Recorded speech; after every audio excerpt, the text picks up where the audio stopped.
Halo teman-teman, di sini saya akan membagikan tutorial pembuatan media pembelajaran IPS menggunakan aplikasi Canva dan CapCut.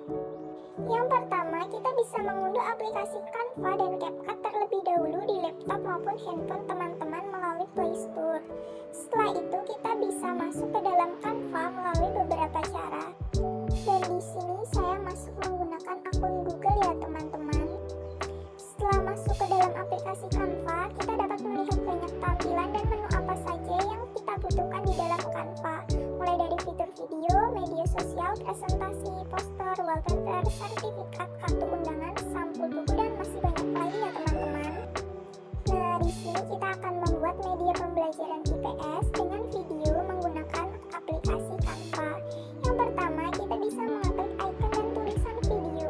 Di dalamnya sudah ada beberapa contoh template yang sudah disediakan ataupun tampilan kosong agar kita bisa membuatnya sendiri seimajinasi mungkin. Di sini saya memilih yang sudah ada contohnya ya teman-teman, supaya mempersingkat waktu dalam membuat medianya. Kemudian di sini sudah tersedia banyak elemen dan pernak-pernik gambar serta hiasan yang kita butuhkan untuk mempercantik videonya. Selain itu, kita juga dapat mengedit durasi waktu sesuai yang teman-teman inginkan. Oh iya teman-teman, di dalam Canva juga ada beberapa hiasan dan tampilan yang berbayar dan gratis. Di sini saya menggunakan yang gratis ya teman-teman.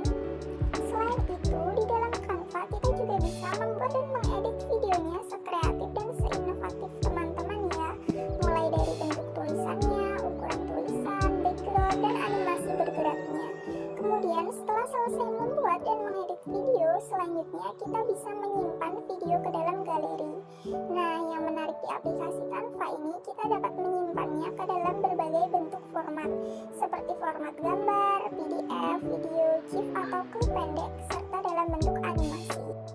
Selanjutnya beralih di aplikasi CapCut. Di aplikasi CapCut juga terdapat banyak fitur editing yang tak kalah menarik. Sebelumnya, kita bisa mengunggah video yang kita buat dari aplikasi Canva ke dalam CapCut.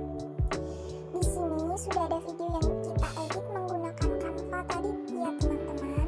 Setelah itu, saya ingin menambahkan video penjelasan materi di dalam video ini agar lebih lengkap dan mudah untuk dipelajari. Kemudian kita dapat mengklik tulisan overlay untuk menambahkan video penjelasan materi. Di sini kita bisa memilih video yang tepat untuk dimasukkan ke dalam video yang kita buat tadi dari aplikasi Canva. Nah, di sini sudah muncul ya teman-teman video yang ingin kita masukkan ke dalam videonya tadi. Kemudian kita dapat menyunting dan mengedit video penjelasan sesuai keinginan kita, mulai dari tata letaknya dan besar kecil videonya, supaya tampilannya lebih rapi.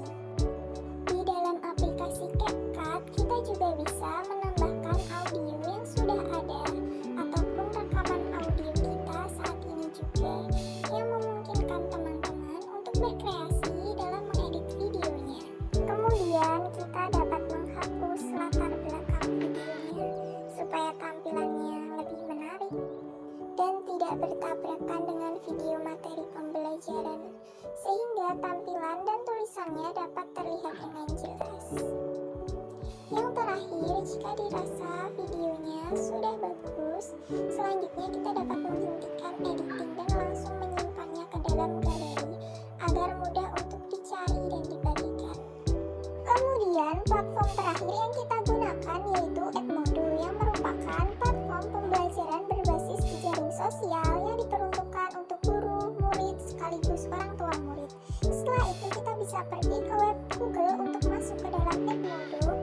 Di sini kita diarahkan untuk masuk ke dalam Edmodo dengan cara mengklik daftar untuk mendapatkan akun gratis. Kemudian kita dapat memilih akun guru, akun siswa, maupun akun orang tua. Di sini saya memilih akun sebagai guru ya teman-teman. Kemudian kita bisa mengeset lokasi sesuai dengan lokasi kita saat ini. Di sini saya mengesetnya di Indonesia ya teman-teman.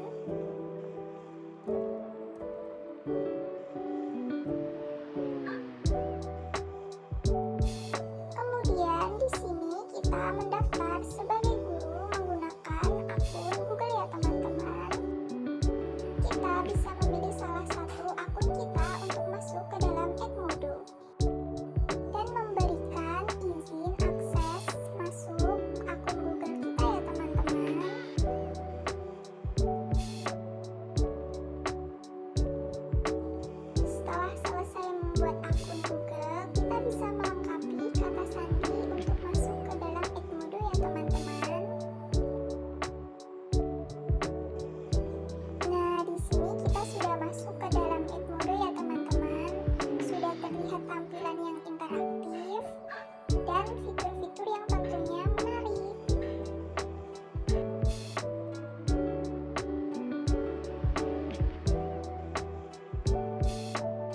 Kemudian kita bisa masuk dalam kelas. Di sini kita juga bisa membuat kelas baru ataupun menyampaikan materi di dalam kelas yang sudah ada.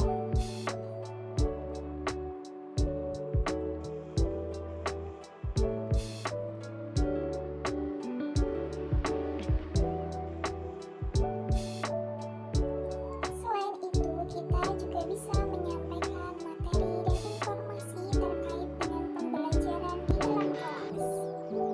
Selanjutnya, di sini saya akan membagikan atau mengunggah video materi pembelajaran IPS yang saya buat sebelumnya menggunakan media Canva dan CapCut. Di sini sudah terunggah ya teman-teman video materinya. Selanjutnya, siswa ataupun guru dapat memberikan feedback ataupun responnya di dalam kelas. Berikut videonya, silakan menonton.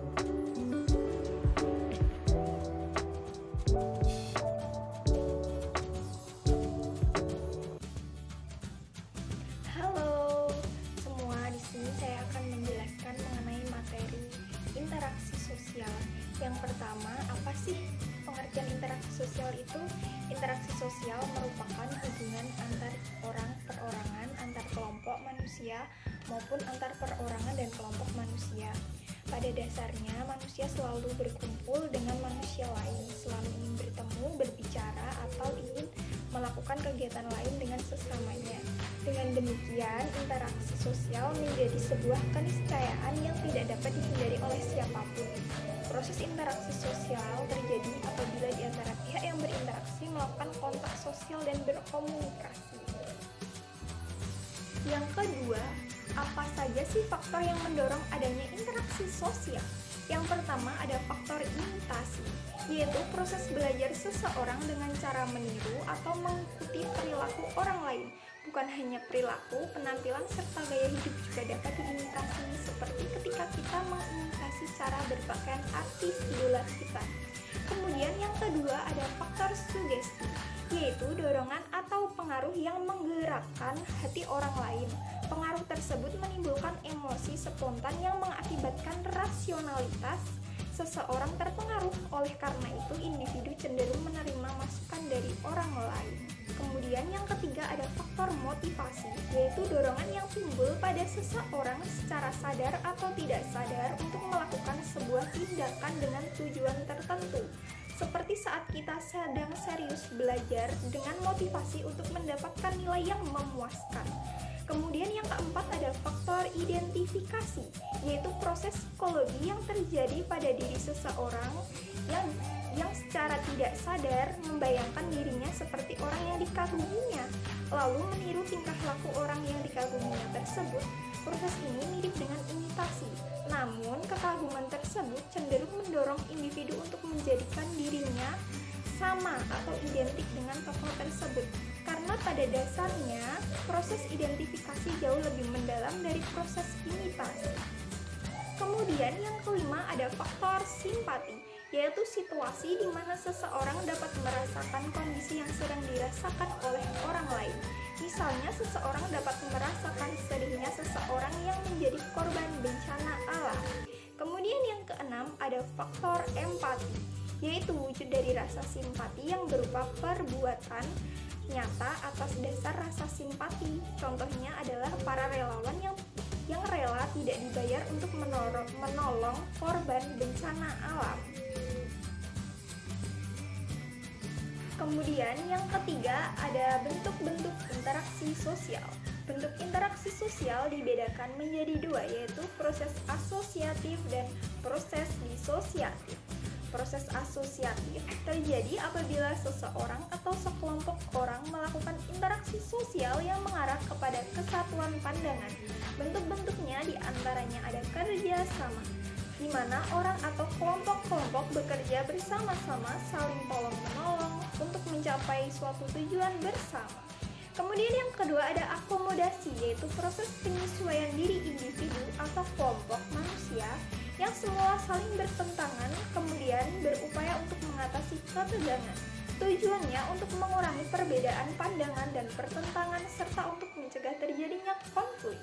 Kemudian yang ketiga ada asimilasi, yaitu usaha-usaha untuk meredakan perbedaan antar individu atau antar kelompok guna mencapai satu kesepakatan berdasarkan kepentingan dan tujuan bersama. Kemudian yang keempat ada akulturasi, yaitu penerimaan unsur-unsur baru untuk menjadi suatu kebudayaan baru tanpa menghilangkan unsur-unsur lama.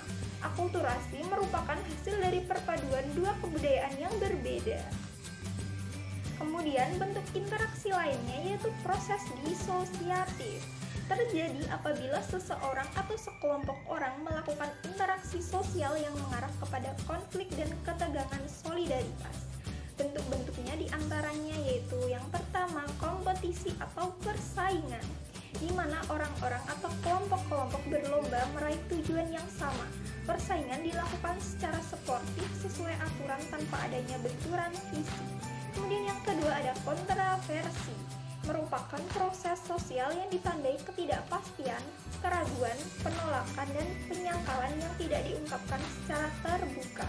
Kemudian yang ketiga ada pertentangan atau konflik. Adanya konflik ditandai dengan ancaman, kekerasan, dan kontak fisik antara pihak-pihak yang bertentangan. Selain itu, konflik bisa terjadi karena perbedaan paham dan kepentingan antar individu atau kelompok. Sekian materi yang bisa saya sampaikan, kurang lebihnya mohon maaf, semoga bermanfaat.